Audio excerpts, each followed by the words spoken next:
Legislativo discute impacto da PEC 55 em municípios da Zona Sul. Criação de projeto Família Acolhedora vai ser discutido na Câmara de Vereadores. Umbanda comemora 108 anos de fundação no Brasil.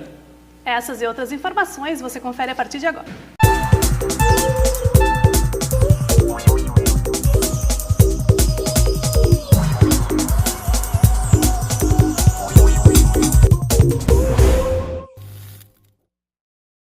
No dia 20 de novembro é comemorado no Brasil o Dia da Consciência Negra. E essa semana foi de intensa programação sobre o tema. E para falar um pouco sobre isso, nós estamos aqui com o presidente do Conselho para a Participação e o Desenvolvimento da Comunidade Negra de Pelotas, Fábio Gonçalves. Boa tarde, Fábio. Boa tarde. Boa tarde a vocês. Um prazer estar nessa casa mais uma vez. Fábio, então, o Dia da Consciência é uma data também para debatermos esse assunto tão importante, a questão do preconceito, a questão da presença do negro na sociedade, certo? De fato, nós, para além deste momento, mas especialmente nele, nós costumamos provocar essas reflexões. Né? Sobretudo neste ano, estamos pontuando a questão do paradoxo da invisibilidade do negro nos espaços de relevância, nos espaços de poder, a exemplo do legislativo, já que aqui estamos, né? Mas analisando tantas outras áreas e desafiando em tom denunciativo a sociedade, aqui nos apontam negros que estejam presentes, como disse, nos espaços de relevância, empresariado, na estrutura do poder executivo, naqueles que detêm o poder econômico, patrimônio imobiliário da cidade de Pelotas e da região. Paradoxalmente, como disse, nesses espaços o negro é invisível, né? Ele acaba aparecendo, sim, de maneira massiva em alguns outros espaços, como sistema carcerário, tragédias em família, formação das periferias e das vilas, mas nos espaços de relevância nós não temos a presença negra. E, Fábio, muito se fala no preconceito racial aqui no Brasil, que ele é velado e institucionalizado, né? De fato. No Brasil, diferentemente, por exemplo, do que acontece nos Estados Unidos ou nos países norte-americanos, nós temos uma outra abordagem em termos raciais. No Brasil, o racismo ele se estrutura a partir de um princípio sociológico, né? A sociedade, via de regra, refuta qualquer pessoa que se apresente com traços e características negroides. A partir do momento em que a sociedade recepciona uma pessoa enquanto negra, ela impõe barreiras quase que intransponíveis. E a consequência direta é a invisibilidade de que falei no início dessa fala. Isso também está presente nas instituições. Haja vista, por exemplo, aqui apontando a questão da segurança pública, aquilo que nós chamamos de genocídio da população, especialmente jovem, de negros e negras no Brasil, que está presente em altíssimos índices de mortalidade. Nós não usamos outra expressão a não ser, efetivamente, o genocídio da população jovem negra no Brasil.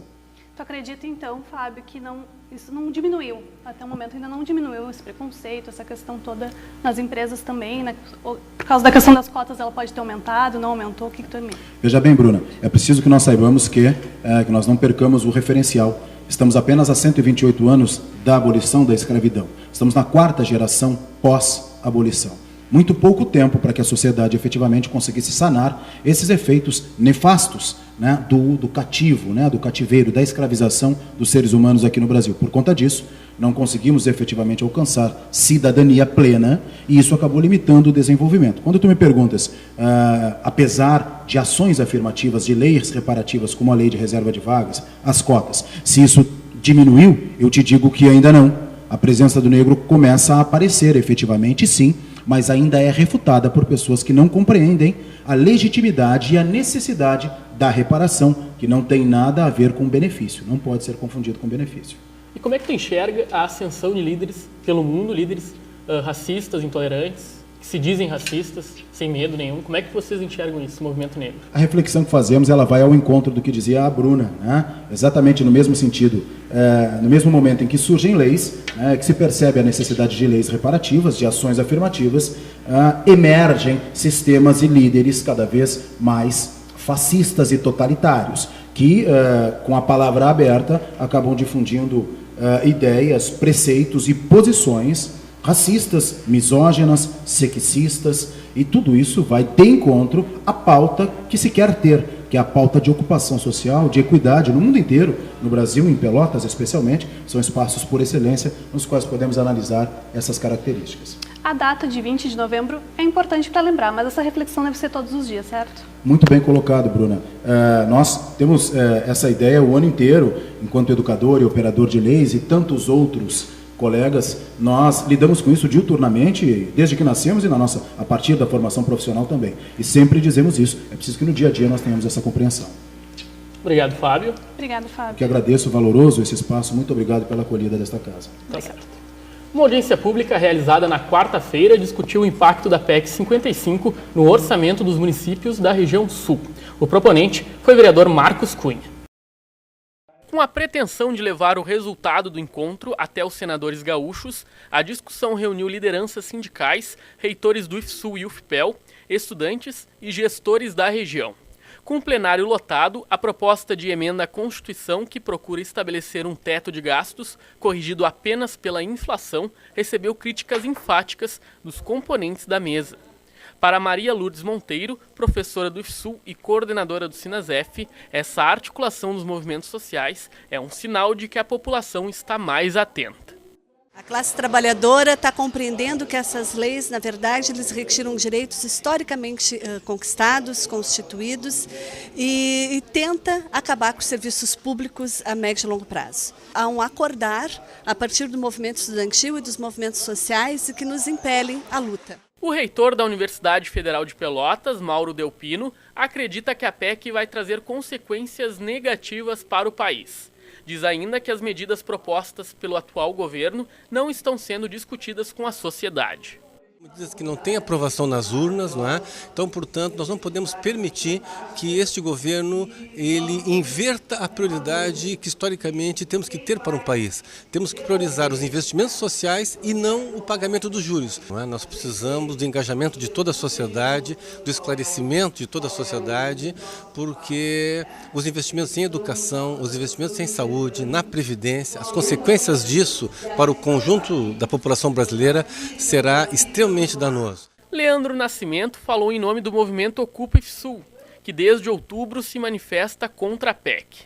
Ao repercutir o posicionamento dos estudantes, enfatiza a importância da audiência pública que colocou em pauta o tema.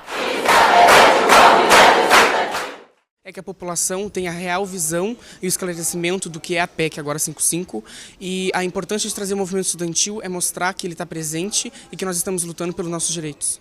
Para o proponente, vereador Marcos Cunha, a intervenção na Carta Magna é inconstitucional e afeta o sistema público pela redução do repasse às diferentes áreas. Temos que reagir. Uma das formas de reagir é mobilizar a população da região para a perversidade que significa a retirada de direitos na área da saúde e educação. Nós estamos sendo lançados aí num patamar de desigualdade, de radicalização, da perda de direitos jamais visto na história recente do país. Um evento para comemorar os 108 anos da Umbanda no Brasil foi celebrado no Encontro de Fé na União Gaúcha. Organizado pela Rede de Umbanda e Nações Africanas Reúna, a atividade começou por volta das 9 horas da noite, embalada pelo ritual composto por danças e pontos afros. Segundo o presidente da entidade, Juliano Silva, o momento é especial, porque o grupo conseguiu um avanço importante. Porque hoje, quando foi fundada a Umbanda, hoje também anunciamos que reúne um grupo que lutou, que tem lutando pelas religiões africanas. Hoje se abre esse ato de fundação. Já se foi fundada há 7 anos atrás, mas hoje está passando no papel. A partir de hoje, o Reúna se torna a Associação de Cultos Afros Brasileiros, para ajudar todos os umbandistas nessa luta contra a intolerância religiosa. Uma das coordenadoras do evento e membro do Reúna, Daiane de Oxum, relata a importância de comemorar os 108 anos da Umbanda. Todos durante esses 108 anos, claro, eu agora há pouco menos de 40 anos, mas estamos sempre cultivando esse momento que para nós é um momento mágico, mais do que fé, que é um momento que a gente carrega no coração, que é a nossa Umbanda querida. E hoje a gente está aqui na União Gaúcha, na cidade de Pelotas, reunindo os irmãos numa pequena homenagem. O presidente da Casa Demar Ornel prestigiou o evento. Para ele, as religiões precisam ser sempre enaltecidas e afirma que a Câmara é parceira de todas. Umbanda é uma das religiões mais populares do país, uma religião que tem um grande chamamento popular em Pelotas, e o legislativo tem que estar vinculado àquilo que o povo pensa. Portanto, é natural que a gente apoie essas manifestações religiosas de expressão como é a Umbanda. Na semana passada, na sede do Centro de Apoio e Promoção da Agroecologia, foi lançado o livro Povos e Comunidades Tradicionais do Pampa. A obra traduz a realidade de 8 comunidades: quilombolas, pecuaristas, pescadores artesanais, povos de terreiros, benzedeiras e benzedores, pomeranos, ciganos e indígenas. A intenção dos organizadores é mostrar a representatividade desses povos, já que muitas vezes eles são esquecidos e desrespeitados. Esse livro, além de dar uma visibilidade, porque ele é feito a partir das falas, dos depoimentos e das imagens dessas comunidades, a ideia dele também é ser um instrumento de defesa de direitos. Direitos de modo de vida tradicional, direito de viver no seu território tradicional. Representantes de povos que fazem parte do livro destacaram a importância de externar a tradição, cultura e o trabalho das comunidades que integram o bioma Pampa. Um passo, sim, enorme, né, para visibilidade, porque a gente não tem essa conotação de povos, né, e sim de andarilhos, né. Então, assim, para nós é evoluir, é ser visto. As pessoas saber que também a gente existe, né? Aqui no bioma Pampa tem muitas comunidades quilombolas, né? E que precisam de ter essa visibilidade para poder conquistar o seu espaço também. O vereador Beto Z3 participou do lançamento e salientou a necessidade de valorizar esses povos, que, segundo ele, contribuem para várias áreas do Pampa, entre elas a economia. Ajuda até hoje, né, gerando aqui emprego e renda também, porque esses povos produzem aqui na nossa região. Então, para nós é muito gratificante participar desse momento ímpar, que é o lançamento do livro, que retrata, né, ter a história dessas comunidades. E no próximo bloco você confere a previsão do tempo e a movimentação cambial desta sexta-feira. Nós já voltamos.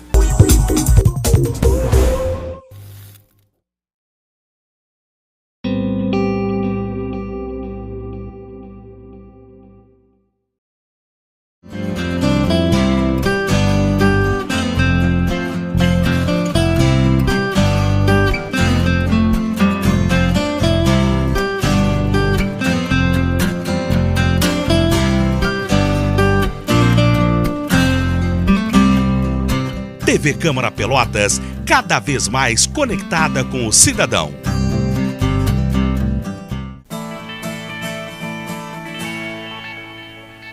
Pé no chão, chocolate quente, picolé no verão. Está contente, beijo roubado, fazer muitos gols, ver um namorado, assistir um show, comida de mãe, histórias de pai, carona pra praia, saber onde vai, banho de mar, sair por aí, sem hora pra voltar e se divertir. Sou feliz de cara, sou feliz na vida, sou feliz sem drogas, sempre tem outra saída. Tem muitos motivos para você ser feliz sem drogas. Pacto, Programa de Auxílio Comunitário Toxicômano de Porto Alegre.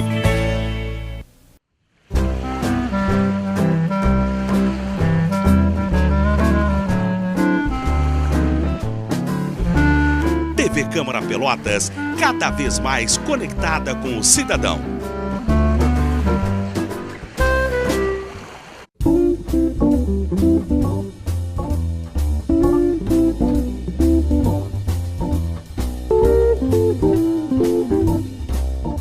TV Câmara Pelotas, cada vez mais conectada com o cidadão.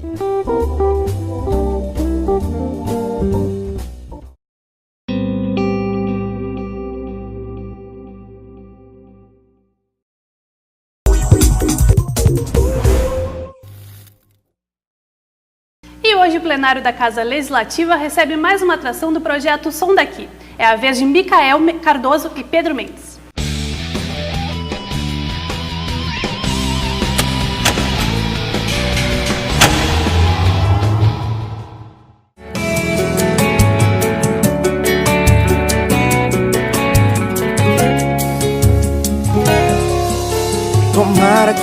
A atração do Som Daqui dessa semana é a dupla Micael Cardoso e Pedro Mendes. A parceria foi formada após a participação dos dois no programa X Factor, da rede Bandeirantes, e é acompanhada por uma banda de apoio. Além de covers consagrados do samba, eles também vão tocar a primeira música autoral, Espectador. O show começa às 6h30 da tarde, tem entrada franca e transmissão ao vivo, aqui pela TV Câmara, nos canais 16 da NET e 12 da Blue. Sua mãe chorando, beijo pra me resolver. E suas amigas procurar, dizendo que a sexta-feira iniciou com muitas nuvens e com temperaturas amenas. Vamos ver como fica a previsão do tempo para o final de semana?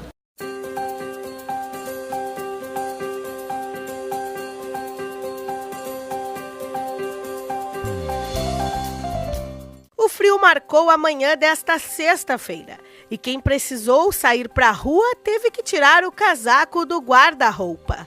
A mínima foi de 11 graus e a máxima pode alcançar os 21, sendo que a chuva promete aparecer ao longo do dia. No sábado, o sol prevalece e as temperaturas variam entre 13 e 22 graus. No domingo, o tempo é nublado com algumas aberturas de sol. A mínima é de 14 e a máxima de 25 graus.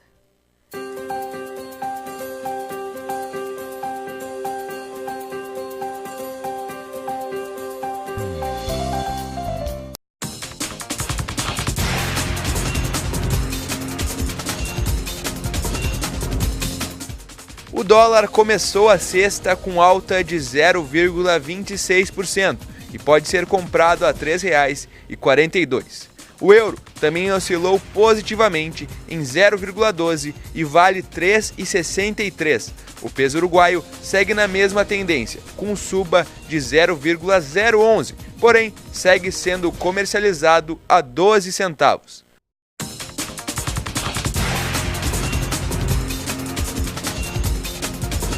Um grupo de conselheiros esteve na Câmara para pedir apoio na mudança do cronograma financeiro repassado ao órgão. Os conselheiros reclamam da falta de orçamento próprio.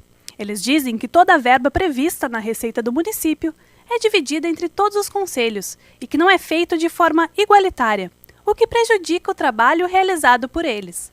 Para tentar alterar a situação, eles vieram pedir auxílio do presidente da Casa Legislativa, Ademar Ornel, e foram recebidos pela diretora, Mariluce Kurz. Matheus Silva falou em nome do coletivo. O orçamento diz que é para a Casa dos Conselhos e aí é um geral e não somente para o Conselho Tutelar. E muitas vezes quando nós precisamos fazer uma capacitação ou algo do tipo, nós acabamos ficando sem verba porque foi para outro lado e não para os conselheiros tutelares. E nós queremos que a verba seja para os conselheiros tutelares. O projeto de lei municipal que cria o programa Famílias Acolhedoras no município de Pelotas vai ser encaminhado ao Poder Legislativo na próxima semana. Ele vai ser apresentado na segunda-feira no auditório Dom Antônio Zátera, às 2h da tarde, e é resultado de uma articulação entre o Executivo, o Legislativo e o Judiciário. E o TV Câmara Notícias, segunda edição desta sexta-feira, fica por aqui. Acompanhe a nossa programação e tenha mais informações do Poder Legislativo. Tchau! Obrigada pela audiência e um ótimo fim de semana. Tchau!